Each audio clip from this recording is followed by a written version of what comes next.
what is the important question Nigerians should be asking? What are the things we need to start doing now just to ensure that this effect does not really affect social welfare so badly? The important question that Nigerians should be asking, first and foremost, is how is the government using our resources? The living standards have collapsed. You need huge resources to meet some of these needs. We cannot analyze policy enough if we do not look at it from the point of the people. There has to be a tripartite approach to this problem. Could we have done this subsidy removal differently? This sudden removal, could we have done it differently?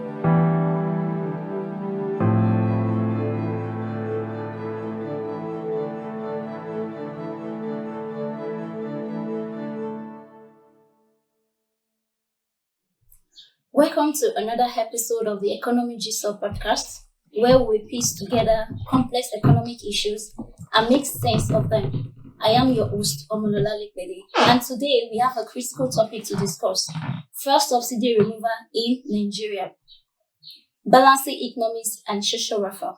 About a year ago, the Nigerian government announced the removal of first subsidies, a decision that has sparked widespread debate. On one hand, arguments in support of the first subsidy removal are based on economic efficiency and budgetary savings. On the other hand, there are arguments against the removal of first subsidy based on its social impact on the populace. Today, we will explore these perspectives and discuss a way forward. To help us to do this, we have our distinguished guest, Professor Iwayemi Akinbolaji Philip, an expert in energy, environment, infrastructure, and development economics. He has undertaken consultancies in petroleum, gas, electric power, infrastructure, and general economic development and environmental issues in Nigeria and the African region for the past 30 years. In addition, he has also participated in the application of quantitative models to design policy and perspective planning. He is currently the Principal Investigator for the Center for Petroleum Energy Economics and Law, CEPEEL. Welcome, Prof. Thank you very much. It's good to have you on this show, sir. It's my pleasure. So let's just go deep into the questions. So I understand that for everything, there is historical context to it. Sir, can you just kindly give us a brief history of the origins of first subsidy in Nigeria? How did it come about, and what were the initial intention behind the implementation? Thank you very much again. It's my pleasure to be on the program. First subsidy has been an interesting issue in Nigeria. Actually, it dates back to the early 1970s. It started actually in 1973, when government decided to take over the commanding heights of the oil industry. Then in 1977, there was a past control decree, that would say petroleum products would be sold at the same price throughout the country. This was under the military regime.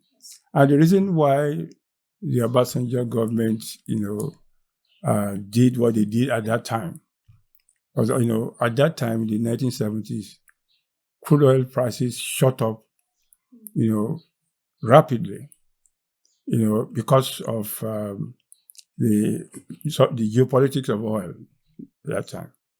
So world oil prices went up. And in order to reduce the impact on the Nigerian economy, both for consumers and producers, the government decided to,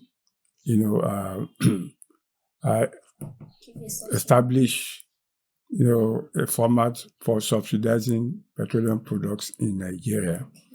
And actually, it was initially to last for 6 months.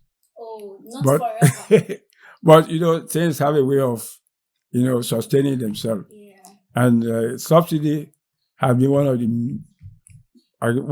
most contentious issues in Nigeria since even that time. That's true.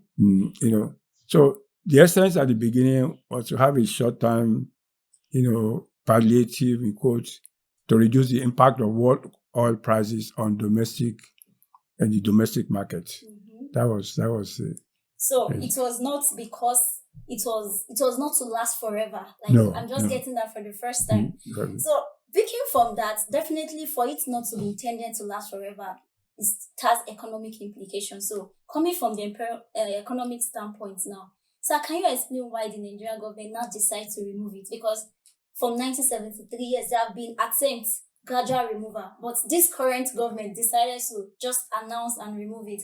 So what are the economic start points? Why did they decide to remove it? Especially when we are looking at first subsidy removal in the terms of maybe the overall economic welfare or the impact on macroeconomic indicators. Okay, let me make a little detour. Okay, sir. You see, since that time, since the 1970s, when government took over control of the running of the oil industry in Nigeria, subsidy removal or subsidy-based payment had evoked a lot of contention. Actually, many governments have tried to reduce or remove subsidy. Have faced public opposition to removal. And why? You see, the public has not been too happy, let me put it that way, at how government has used oil revenue in the country. Okay. And they will say, okay, we look at huge revenue from oil that went to the coffers of government. What has government done with the huge amount of revenue that has accrued to it? So if we are an oil-producing country and we believe oil is our national patrimony, then government must give us subsidy because that's what we see as our own avenue of enjoying the dividend of oil. So over the years, this has been the issue, so that successive government, virtually all governments, when they want to remove the fuel subsidy, there's public opposition, there's strikes, and before you know it, then all the governments, they will come down and reduce the price and so on, up to today. And the basic reason for that, as I said, is that the people have not seen government using the large oil wealth to transform the economy and improve their living standards. And when you don't see government, doing things that will reduce, the challenges we face in terms of that your children going to good schools, you're able to enjoy good facilities, health facilities, transport, like mass transit, things like that. So that's why successive government have not been able to face when they want to remove fuel. So when Tinubu came, actually before Tinubu came, there was this Petroleum Industry Act of 2021. Okay. And that act wanted to remove the hand of government from the oil industry. Yes, sir. Okay. And one of the clauses of the Petroleum Industry Act said that the industry will be deregulated and prices will be determined by the forces of market demand and supply. That was 2021. The Buhari government couldn't buy the bullet. They couldn't do that. They postponed it for 2 years. They said, okay, we'll still provide subsidy. And when the next government comes, they can do what they want to do. Again, it's part of this issue that people have not seen what Buhari government has done for them. So why should price of fuel go up? If it goes up, we're going to strike. Buhari couldn't, bail the cat. So we drew. Now Tinubu came. Tinubu came and the inaugural speech said, subsidy is gone. From the economic viewpoint, actually, if we look at it over time, subsidy has created a lot of problems. Let me mention just two. One, from the economic viewpoint, subsidy payment did not allow consumers to get the actual, or to call it, signal as to how expensive fuel is or how cheap fuel is. See that we are a fuel oil exporting nation. Doesn't mean we should burn revenue we get, from oil in our vehicles. If, for example, some years, 1/4 of the budget, was spent on fuel subsidy. Can you imagine? You should have used that 1/4. Exactly. So, yes, actually, Nigeria suffered from what economists call, the cost of oil. It's the cost of oil.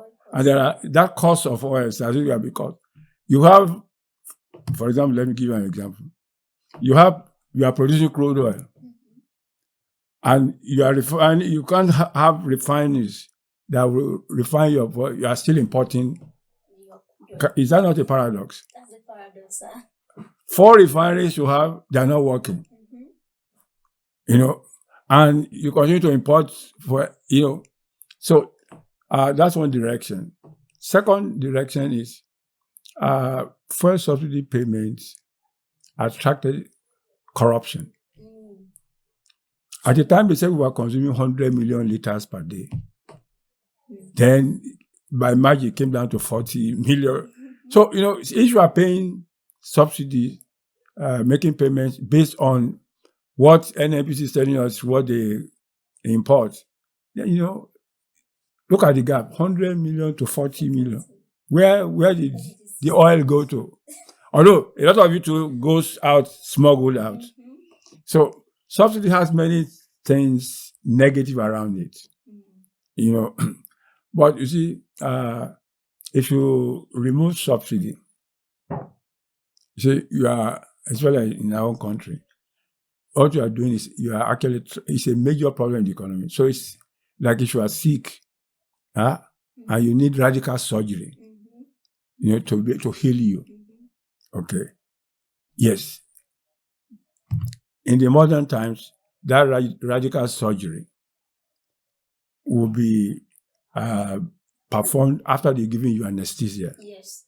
So that just imagine if you go to the dentist and the dentist doesn't give you anesthesia before pulling imagine what will happen. Exactly. I think that is what has happened to us. Subsidy removal is good. It's important. We can use the money for improving education, improving healthcare, even transportation. So what I'm saying is that the anesthesia that government should have done was not done. In May, when Tinubu, the president, made his announcement. If the countermeasures that are needed, to reduce the shock on household, the shock on industry, have been done. And economists know all these things. I have been involved in a number of studies on this issue, the palliatives that should be given, but they were not given. And that's now the short-term effect of the economic reform, fuel subsidy removal, exchange rate alignments have produced profound economic shock in Nigeria. And unfortunately, what we are seeing is ad hoc response to these shocks. And so you can see the impact, all around us. If at that time when the fuel subsidy was removed, and we did a number of things. For example, the impact will be on transportation. Yes, sir. See, and transportation affects both the consuming public and producing public, Okay. So one would have thought, okay, within 6 months of it, the plan of the government as to, for example, mass transit, using CNG will have come in, the infrastructure to support, such will be there to support the CNG. Is a good idea, But what some of us see is that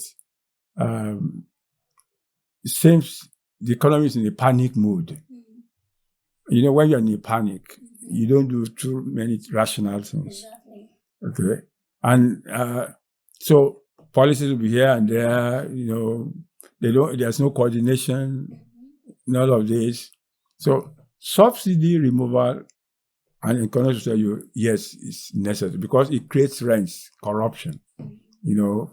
Also, you are burning your fuel, and even if you are not careful, we may end up with our oil and gas being what we call stranded assets. Oh, wow. Why am I saying that? They will become stranded because with the net zero target of 2050, and countries reducing their dependence on oil and gas. So to expect that we'll be getting huge amount of revenue from oil, this is a sunset industry.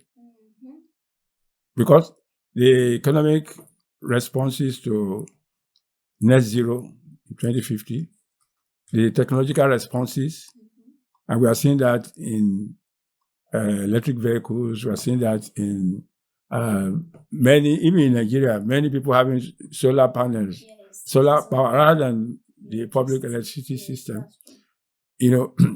So Nigeria, should follow what we see in Saudi Arabia. Saudi Arabia has been preparing for this sunset for the industry for like almost a decade before. And they are diversifying. We are still where we are. We talk every day about diversification and so on. But where are we? So yes, it's the right policy, but the implementation strategies have been weak, to support the laudable idea that where there is waste, we should eliminate waste. But we need to know how to eliminate that waste so that it will be a win-win, for everybody. Yes. Yeah. Thank you so much, Prof. So talking about win-win for everybody, I want to believe that we cannot analyze policy enough if we do not look at it from the point of the people, because inclusive policies, programs, and intervention are always people-focused. So what are the immediate and long-term social implications of fuel subsidy removal, especially for low-income households? I mean, you can see the living standards of actually virtually everybody has fallen sharply. Exactly. Yeah. But even in their own case has collapsed. And so the issue is, what can you do, to help these vulnerable members of our society? The economic reforms of the current government, two of them, subsidy removal and exchange rate alignment, has combined to produce, high inflationary pressures. Food prices, price of fuel, price of transport, have exploded. Price of medicine has exploded. So in the context of this array of challenges cascading on the low income, and actually some people who are in middle income are falling down to low income because of what has happened. And so, what is the solution? I think the solution is not with federal government alone. There has to be a tripartite approach to this problem. Federal, state, and local government coming together to see how we can ease hunger. They are trying to, I'm not sure that's the solution to trying to import maize, import wheat, Why don't we incentivize the locals, to produce, the food that you need, so that income will stay at home. If you're importing food products, you are adding to the demand for foreign exchange. And you are increasing the price of foreign exchange. you need more naira for the dollar, naira will further collapse. Mm-hmm. I don't think anybody's looking at that side of it. So what we need to do, why don't we, even internally, what are the constraints, to producing and having food security in the country? A major part is this insecurity. And so money that will have been used for first subsidy, why don't you let it be used to guarantee security that will allow farmers to mass transit to reduce the cost of transportation in the city. We were talking about buses, but we haven't seen any yet. But 1,000 buses in Abuja, 1,000 buses in Lagos, 1,000 buses in Port Harcourt, will bring down the price of transportation. Okay? For medical care, this National Health Insurance Scheme boosts that again so that people can go to instead of experiencing what we call catastrophic expenditure for health. Exactly. So again, that's another avenue we can use to reduce the impact on then children getting good solid meal a day. A good solid meal a day, will reduce the expenditure of household on food and will provide nutrition. They do this in many developed world. The kid must have one. If they have one solid meal, it will help even their brain development. So these are kind of things, and then occasionally this palliative of giving direct contact. And technology has given us access to do that. You can reach the target you want to reach directly without any intermediary. So unfortunately, Ministry of Humanitarian Affairs in comatose. So, but we need some of these things. I think at the root of it all is corruption in the country. Okay, if you don't kill corruption, it was said before. Corruption. Even what government will do. That's why government needs to play a coordinating role. Mm-hmm. And for example, even in I was telling some people, the things they want to import, why don't you have a competitive bid? Mm-hmm. And then the lowest bidder to bring rice in will be the one you buy rice from. Exactly. Okay? Mm-hmm. The lowest bidder who will bring beans in is the one you will use. But that will close out the politicians from enjoying, direct importation. So, as economists, we believe that if resources are not used efficiently, the people will suffer. If resources are used efficiently, output will grow larger, everybody become more. It will be a win-win situation. For everyone. Everyone. So you said something about the exchange rates floating, and I think it was the same time the Nigerian government. What can you say about that? Like, is it a mistake to make, or should there have been a gradual removal of first subsidy and float the exchange rate? Like, what dynamic should have played out in that instance? Because it has actually led to the imbalance that we see now. Yes. On that issue, that's an important issue. What we call it sequencing of policies. And we call it optimal sequencing of policies. There are different ways of sequencing policies. Some may be non-optimal. Some will be optimal. In other words, the optimal one is what we should look for, actually. Exactly. Okay? Which will minimize the social cost of adjustments.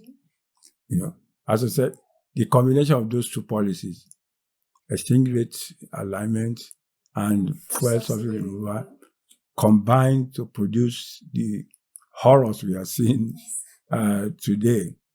Even if the two of them were done together, if you are well prepared for what we call the negative shock that will arise. Okay? But when we look at the response of the government, okay, in that kind of situation, for example, you need a lot of resources to be able to back up your social expenditure that will minimize the adjustment costs for people. Okay. But the government, there's fiscal disequilibrium, we call it, fiscal crisis in the country. So the leeway for the government to even spend is narrow, very narrow. Okay. Yeah, you will have consequences in a different way of it, but the important thing is preparing for the emergency that may arise, because any policy change has both short-term impact and long-term impact.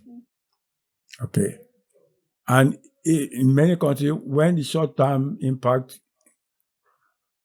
leads to crisis, okay, in many countries, you know what happened in Kenya recently? Yeah. Other parts of, people come out and even the Arab Spring that happened, okay, was because people also were fed up with what their government was doing for them. So per se, there's nothing wrong carrying out economic reforms, but you must be prepared for, first of all, two things you have to prepare for: the context of the problem. The context of the problem is important.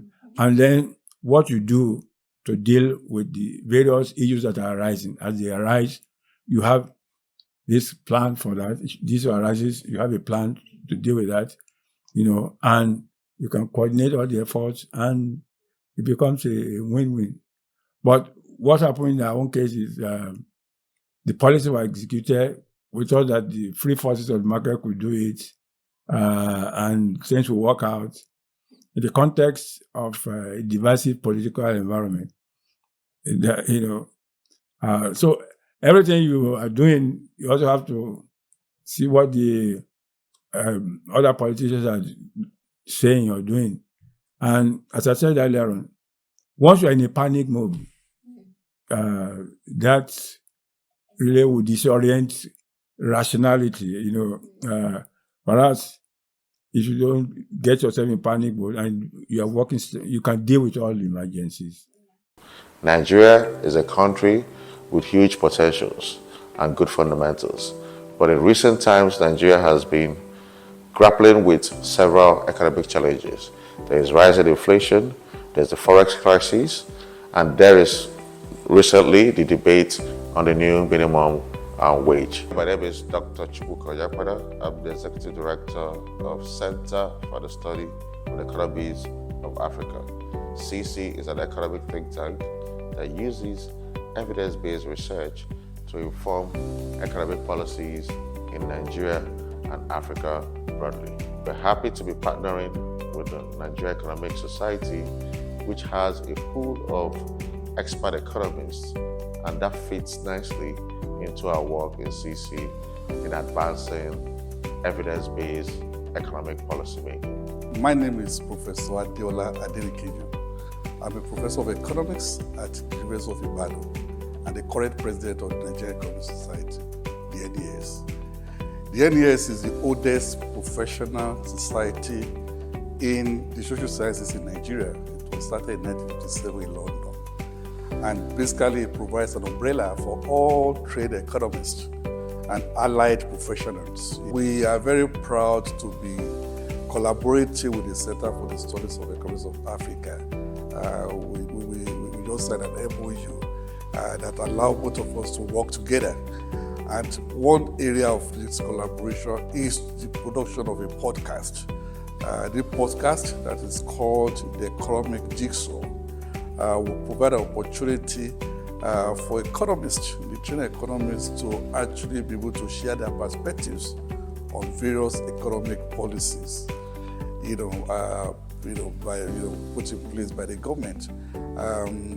It would also provide, in my view, an opportunity for young academics and students to also listen to the views and perspectives of experts in this area. I'm happy to introduce the Economic Jigsaw, which is a podcast that will be done periodically and will focus on several economic issues, whereby we'll bring expert opinions to weigh in on all these issues that Nigeria is facing. This podcast is going to give an opportunity for government to actually get a feedback also from trade economists, and also get some recommendations on how we can make these reforms succeed and how we can make our economy to be better. Please follow us to subscribe to the different social media handles that will be showing, or presenting this economic jigsaw. Thank you very much.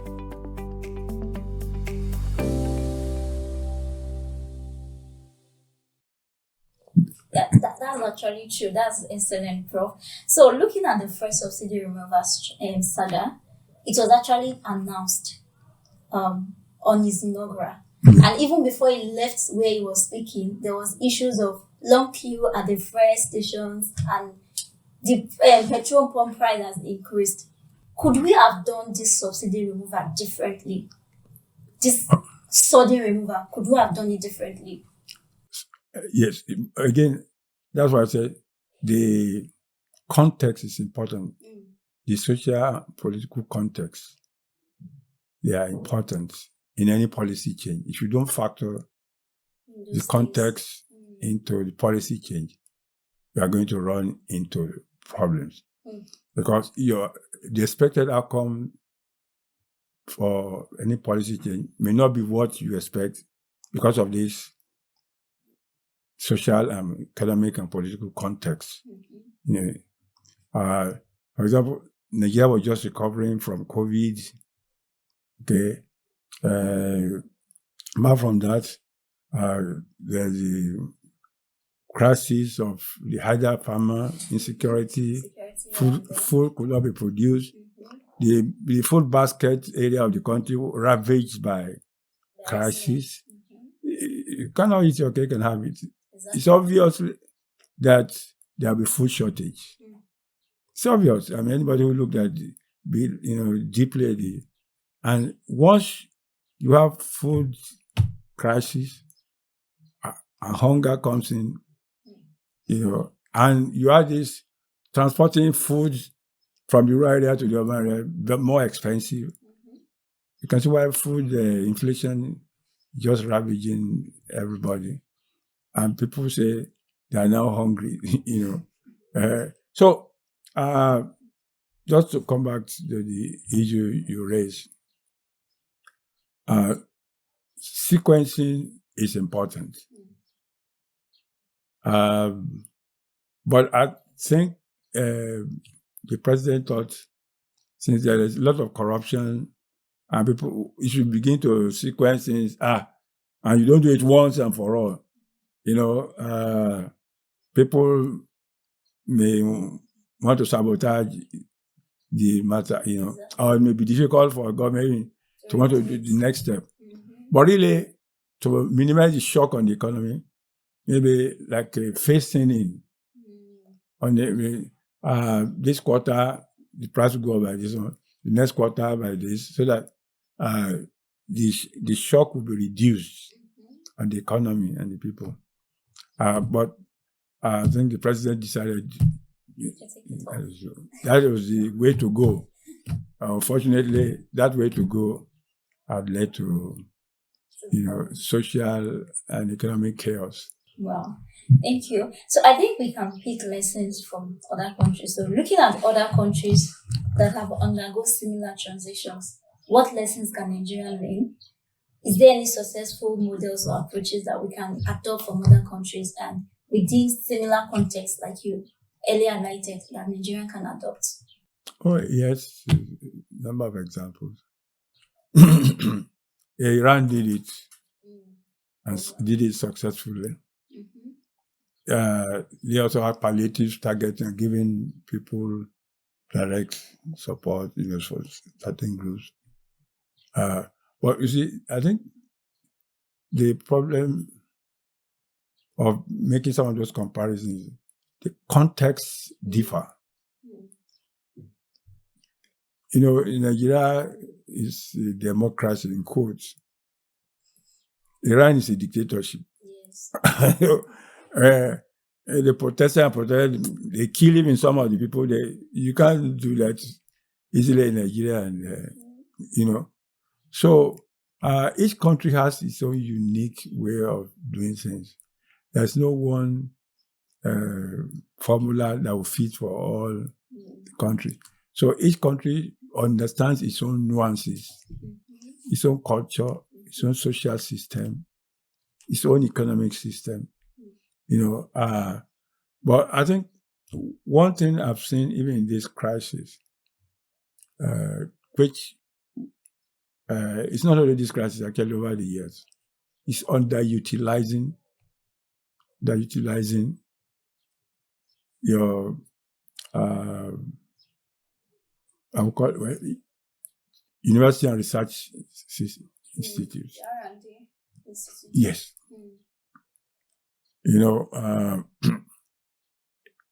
If you integrate your educational system into the policy decision-making process, that you are part and parcel of development in your, what am I saying is India will do that, Korea will do that, Iran will do that. They use their knowledge, capital to help to endogenize, development practices. All what we're looking for is that there's equitable and just distribution of resources, in the country. Everybody feels it's part and parcel of that country. And so endogenizing sustainable development in our country, the so-called giant of Africa, but it's no longer giant because of some of these issues. It's important because Nigeria used to be number one in terms of the largest economy in Africa some years back. We are now number 4 from the devaluation and so on. And then we may drop to number 5 very soon. Today, I think it's about 1,500 and something exchange rate naira to the dollar. And with the demand for forex, for those who import the food that we are talking about, it's likely that the naira may fall a little bit again. So let's begin to use what we have, the resources we have, challenge them.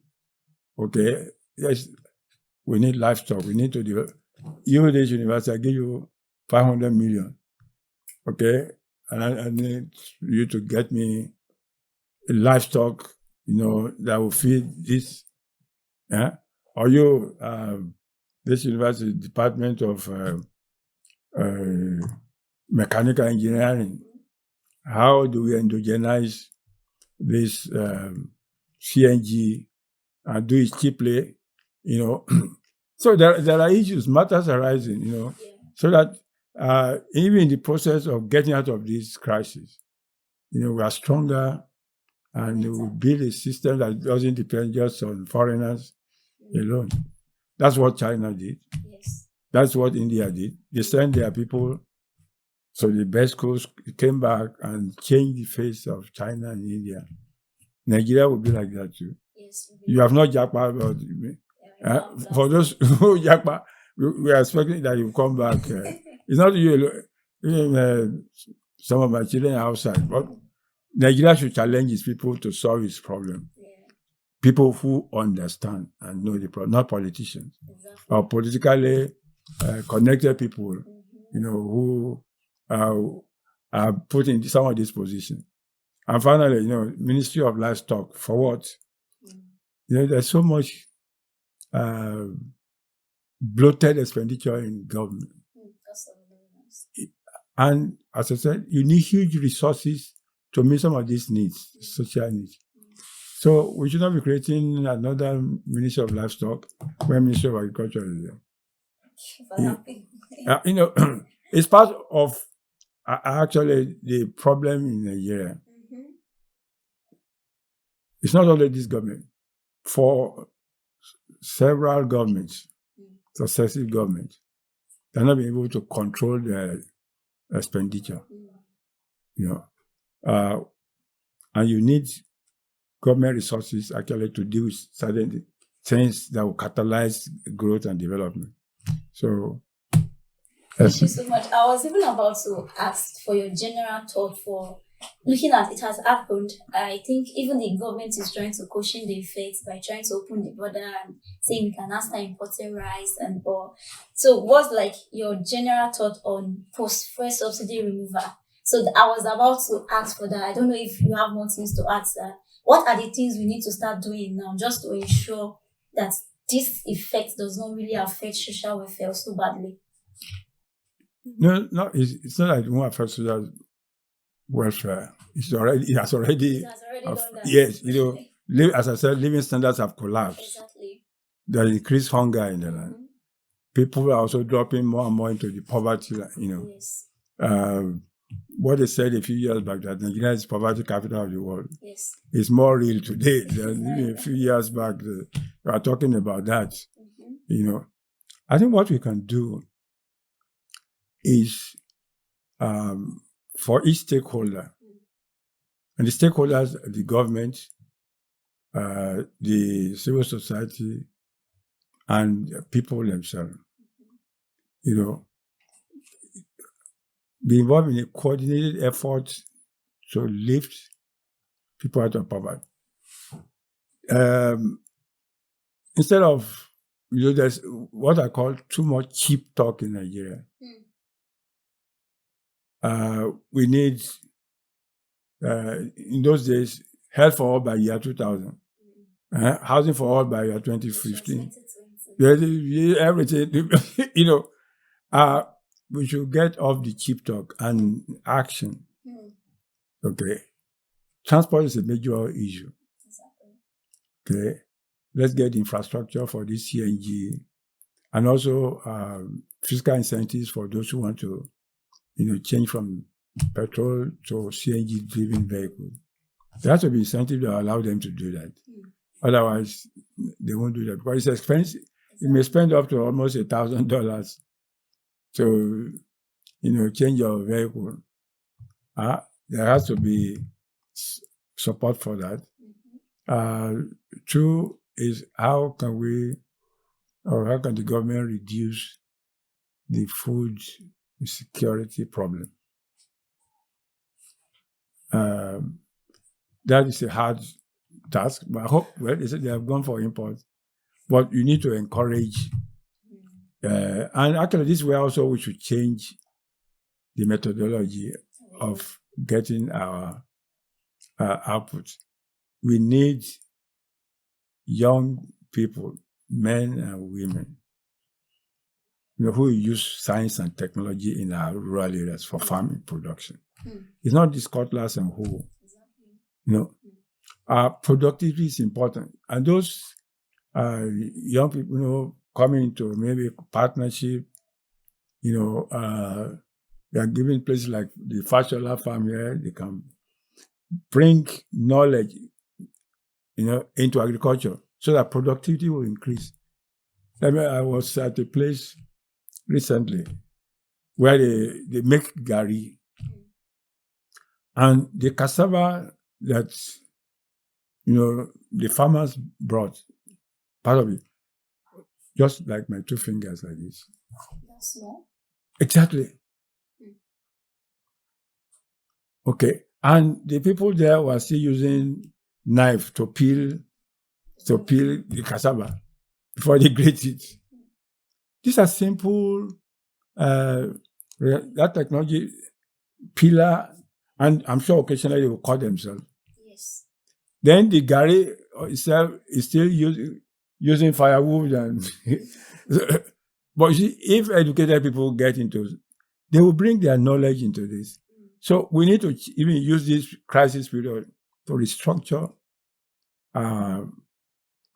food agricultural production system. Otherwise, this cutlass and hoe will not get us anywhere. Irrigated farming should be it.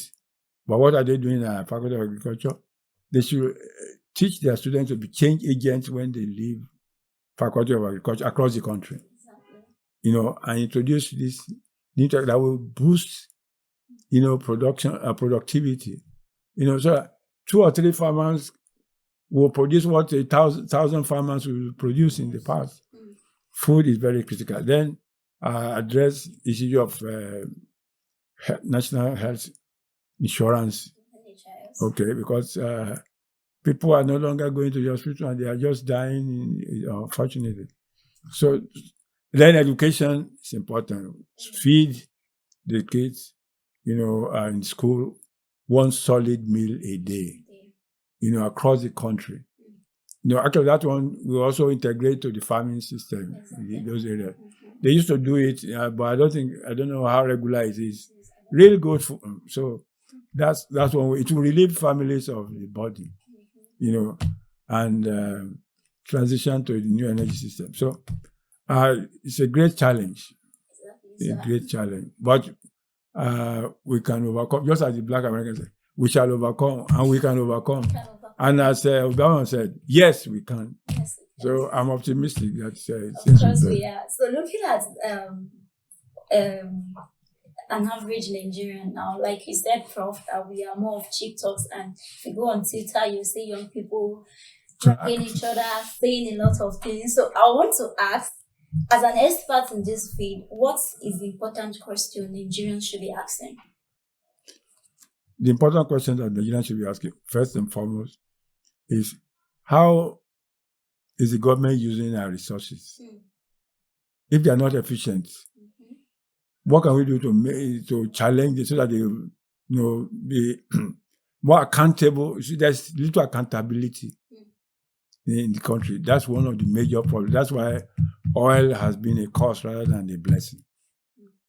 We need accountability. We need the civil society to demand for. That's why our person, I like what Serap does.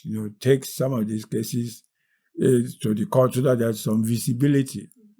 Okay, so we need to be, for example, Ministry of Livestock. Was it budgeted for? No, civil society should begin to ask those questions. If they are not budgeted for, they cannot do these things as well, because that's against even your budget planning. If something just comes out of nowhere, okay. So first and foremost, people should demand accountability from their governments. Secondly, people should see this thing as it's a boat that we're all in. Exactly.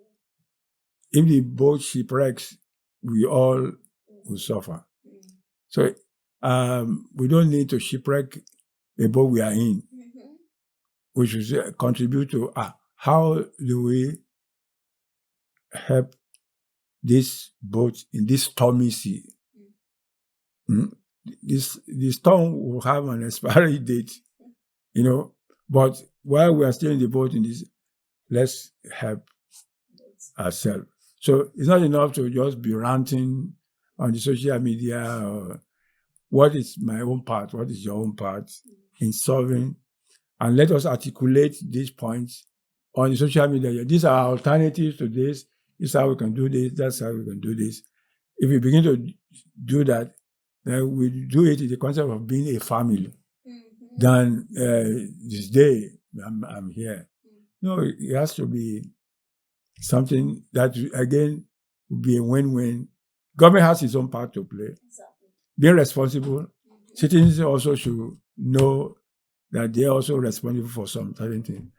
I must say that many of us, even individually, when we get to those positions about we are as bad as, or if not worse, so it's not enough. Shouldn't be pointing finger, 4 are pointing to you when you're pointing one at the other one. So I will say that we're in this boat together as Nigerians. We need to see how we can keep the boat afloat in the stormy sea until the storm is over. and it becomes win-win for everybody. You can then all rejoice. Thank you, Prof. So as we round up, I recollect that you said there was a time Nigerian economy was doing so well, but now we are just declining. So looking at it, what are your thoughts on the overall state of the Nigerian economy? If it's doing so well, what did we do wrong? Where did we go wrong? Actually, part of the problems of the Nigerian economy have been oil and the role of oil in the economy. As I said, it should have been a blessing, but unfortunately, it has become a curse in many directions. One, it has made us to be so dependent on oil as for revenue source for the government. At the time, the revenue of government was more diversified. Yes. Okay. But everything is oil. So, two, we are not able to use the oil revenue to develop the economy on a sustainable basis. Okay. And the politics of division in Nigeria also has not allowed us to fully harness, the diversity of both resources and people and culture. So Nigeria is a blessed nation. And that's why I say we need to demand accountability for our government. How have you spent what you have spent? This horrendous amount of money since 1973, and we cannot see much. People asking, where has all the oil gone? Oil revenue gone? See, we have not also devised policies and strategies that will counter the negative, shocks coming from the world oil market to Nigeria. Politics has ruled the country more than economics. You see, we have to get the politics right. We also have to get the economics right. When we get the economics right and we get the politics right, Nigeria will be the leader of Africa. It will be like China now. Okay, China got its act right at the time. At the time, they were also confused. At the time, India too was, but it got the act right, and they are now making waves. So I believe we are also going to get to that stage, where we'll get our acts right. Government will be responsible. It goes back to the electoral process of choosing. You can see the number of even state governors doing well. People are becoming more enlightened. Okay, so I believe that sooner or later, we'll be very proud of Nigeria. I'm an optimist. Yes, I am too. So, thank you so much. That is the end of this podcast. Thank you. We so much appreciate you for coming on this podcast. We do not take it for granted. So far, we've been able to learn so much about the first subsidy removal, particularly how it has reduced the standard of living. And Prof have explained that we need to put all our policy in context. Like, for me, that's just the highlight. I don't know for you, I'm sure our audience can pick their highlight. But for me, that is the highlight of it, that we don't just go out there punching out policy like we are punching numbers in a calculator. We need to be very specific and we need to put it in context. Thank you so much, Prof. Any final words for us? Well, the final word is that any storm has an expiry date. So we're in a storm now, but I think we'll soon get over the storm if we all do what we need to do. Government has its own part to play. We also have their own part to play. We should not engage in profiteering. We should also know that we are neighbors' keepers. I know these are, in quotes, morals, but except we change our mindset in Nigeria, to incorporate that we are each other's keeper, Nigeria will not reach the height it should reach. So my advice is that let us not say they and we, we should see this as a collective. And for a collective, it's always difficult for a collective action decision, but we need government to be able to channel those energies positively. Okay? So that we can have a win-win situation. Exactly. Thank you so much. Yeah, it's a pleasure. Thank you, sir. Thank you. Bye-bye.